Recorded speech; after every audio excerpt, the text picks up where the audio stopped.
Hi, and welcome back to my channel. It's so good to see you again. Today's class will be about the 7 continents and interesting facts about each of them. This is for level B1 English learners. And as usual, towards the end of the video, we will go over some of the words that maybe you didn't learn yet. So let's begin our journey around the world. I invite you today on an adventure to explore the 7 continents and what makes each of them awesome. From the colorful rainforests of South America to the icy landscapes of Antarctica, each continent has beautiful characteristics that make each of them unique from the other. Our journey begins with Africa, the second largest continent on Earth, with an area of about 30 million square kilometers. It's known for its rich cultural heritage, special wildlife, and breathtaking landscapes. Talking about wildlife, Africa is home to some of the world's most iconic and largest species, including the African elephant, lion, giraffe, rhinoceros, and hippopotamus. Its rich biodiversity also includes bird species, reptiles, and insects found nowhere else on Earth. Africa is also called the cradle of humanity, with evidence of some of the earliest known human ancestors discovered on this continent. Very early cultures like ancient Egypt and the Mali Empire blossomed in Africa, leaving behind impressive architectural wonders and artwork that we can still see and visit today. Because of these ancient civilizations, Africa today has about 3,000 different ethnic groups, speaking about 2,000 different languages. And the beauty of Africa, in my opinion, is supreme. Now, let's travel to Asia, the world's biggest and most populated continent on Earth, with both China and India being the most populated countries at about 1.5 billion people in each of those 2 countries alone. About 60% of the world's entire population lives in this continent. Asia is a continent of contrast, mixing ancient tradition with modern technology.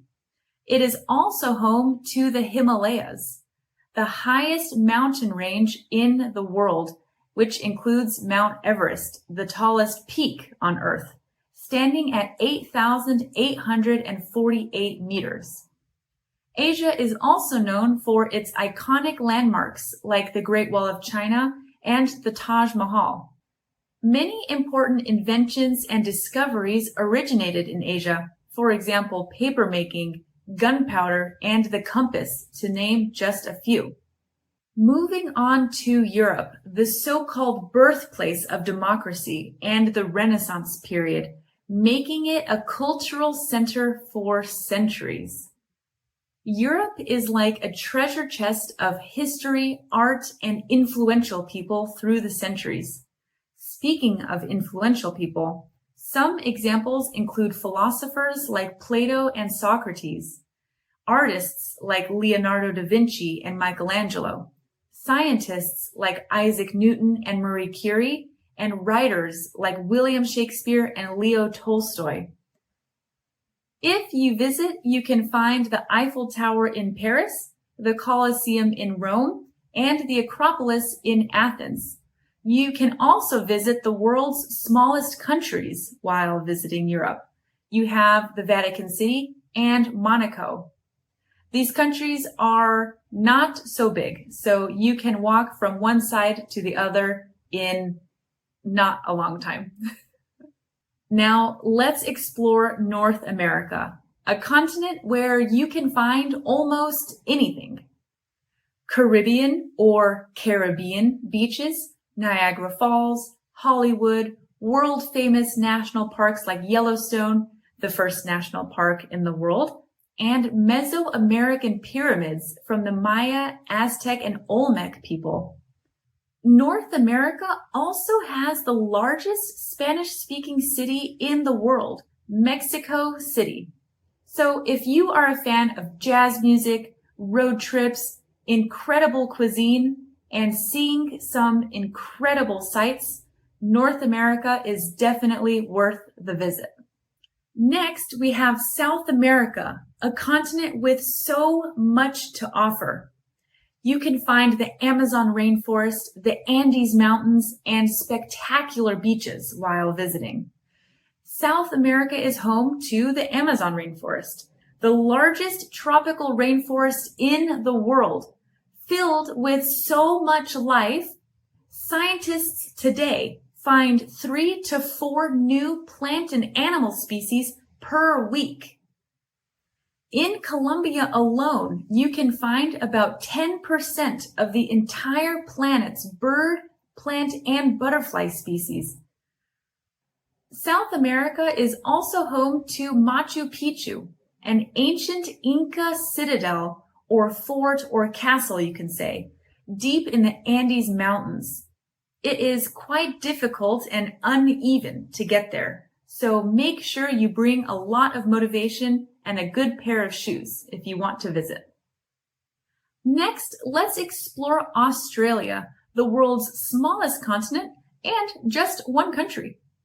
Australia has some very unique wildlife, enormous open spaces, and lively cities. Australia is home to the Great Barrier Reef and some iconic landmarks like the Sydney Opera House and Uluru, also known as Ayers Rock. Okay, so when I think about the wildlife in Australia, there's one animal that comes to mind every single time I think about the wildlife there, and that is the platypus. To me, it makes no sense. It has the mouth or bill of a duck. It has feet like an otter. It has a tail like a beaver, and it lays eggs even though it is a mammal. And if that is not impressive enough, the male or the boy platypus is venomous. That's just wild. And lastly, we have Antarctica, the world's coldest and ironically driest continent. Antarctica is home to quite a lot of wildlife and scenery. It is home to the South Pole, the southernmost place on Earth. It's also where you can find huge ice shelves, massive icebergs, and groups of penguins and other wildlife. But you won't find polar bears there.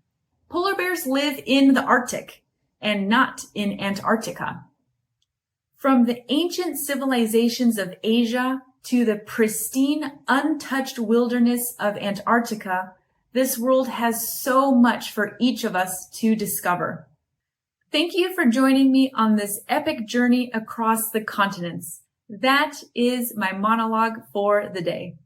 Let's now look at some of the words that we can learn and use for future conversations.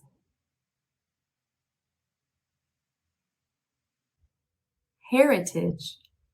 When I think of heritage, I think of things that were given to us from the generations that lived before our time.